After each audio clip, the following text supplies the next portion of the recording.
Please, man. We're Yes, down. we will We're done provide looking for now. questions. We just have to wait for. We're done now. We can just wait for the. What are they called? What are these people called? Mains people? Yeah. Hey yo guys, how's it going?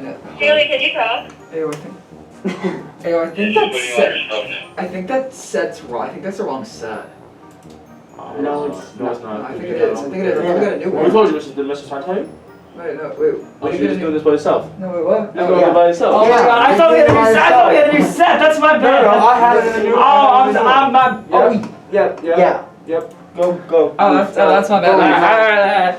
Alright. Go, yell at him. Strong voice. Deep Go man back to voice. in front of the camera. Where did you belong? Welcome back to the Midweek Update.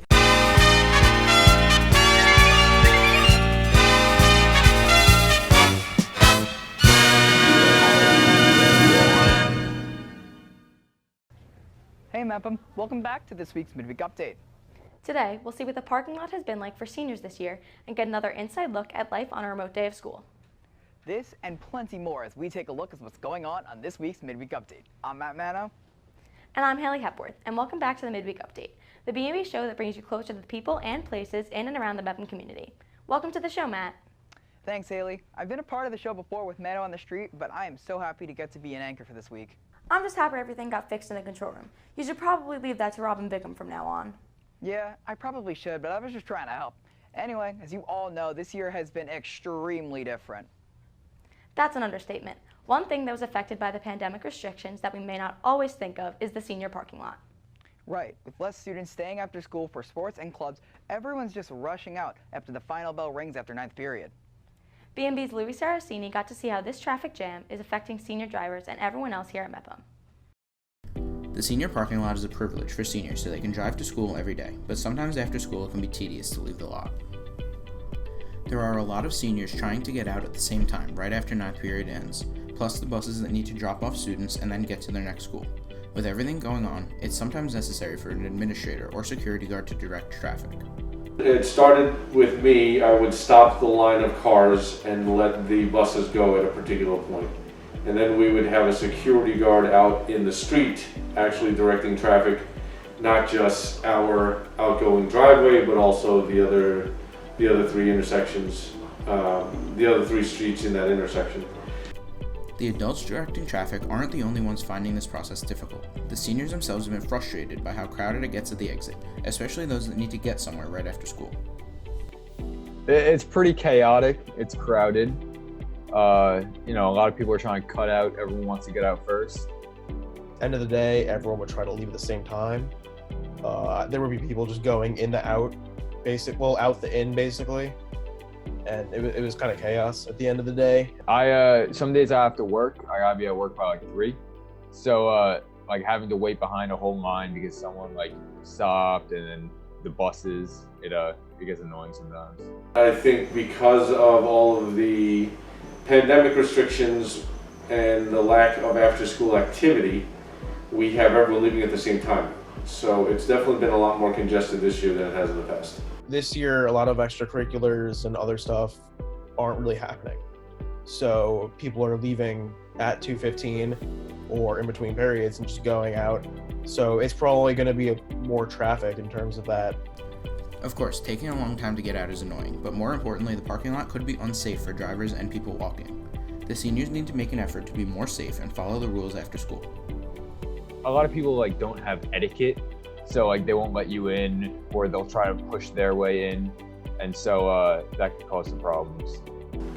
We have more cars, more moving cars, more buses, more people in the parking lot.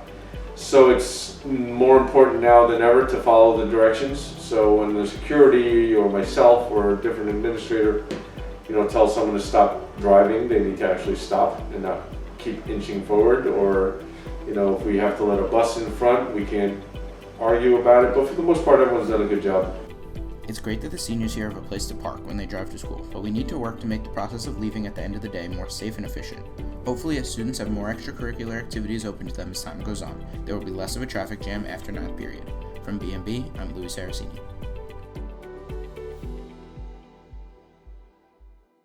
Thanks, Louis. Like Mr. Dell said, everyone driving and walking in the lot should be more careful and they should follow the rules. I don't think you of all people should be lecturing anyone about being careful and following the rules. Hey, what happened in the control room before was completely Bickham's fault, and like I said before, I had good intentions. But as far as the senior lot goes, the traffic may start to clear up a bit as more students start to stay after for spring sports. Yeah, it's great to see sports start up again. Personally, I'm excited to get back to kickline. And I'm excited to have more to talk about on Sports Talk. But for now, let's get some Mepham sports news from BMB's Sean McQuillan. Thanks, Matt. With the freshmen taking over the morning announcements this week, I'm here on Midweek Update to congratulate Tom Brady and the Tampa Bay Buccaneers on winning the Super Bowl this past week. If you watched the BMB Fantasy Report, you know I've been on the Brady bandwagon all season. So congratulations to Tom Brady on winning his 7th Super Bowl championship. Truly a champion for the ages. Wait, who let Manno write the script? This is starting to get ridiculous. I guess we have to give him his due. Brady is his guy, so congrats to the Bucs fans and congrats to Manno on the win. Closer to home, the long-anticipated winter sports season kicks off tonight, or at least it was supposed to kick off tonight. However, positive test results in New Hyde Park had the games in doubt. At this point, the girls' varsity and the boys' JV games have been canceled. As of right now, the boys' varsity will travel to New Hyde Park tonight for a 4:45 tip-off, while the girls' JV will be home for a 4:30 tip-off. If the basketball teams are not able to play tonight, their seasons will get underway Friday, when the girls travel to Long Beach while the boys host the Marines here at Mepham. Remember, when games do kick off, attendance is limited to 2 spectators per player, so don't show up hoping to get a seat. Instead, stay tuned to BMB for the latest sports news as it happens. Wrestling kicks off its season on Saturday against Levittown Division, with the JV first at 9 a.m., followed immediately by the varsity. Now back to the victorious Matt Manno and Haley Hepworth. Wait a sec, Sean, you've been against Brady the whole season. I'm the one that knew he would win. Let's not start any arguments about the Super Bowl here, Matt. Save that for the next primetime fantasy show. For now, let's take a look at an interesting group of teachers who were also students here at Mepham. So it's been a long time now. I've been teaching here for I think 12 years. So now it is more like the high school that I work at and less like the high school that I went to. But in the beginning, it was very strange. I started working here when I was 24, so I was only, about 6 years out of high school, and it still felt like I was going to turn a corner and walk into my friends from high school.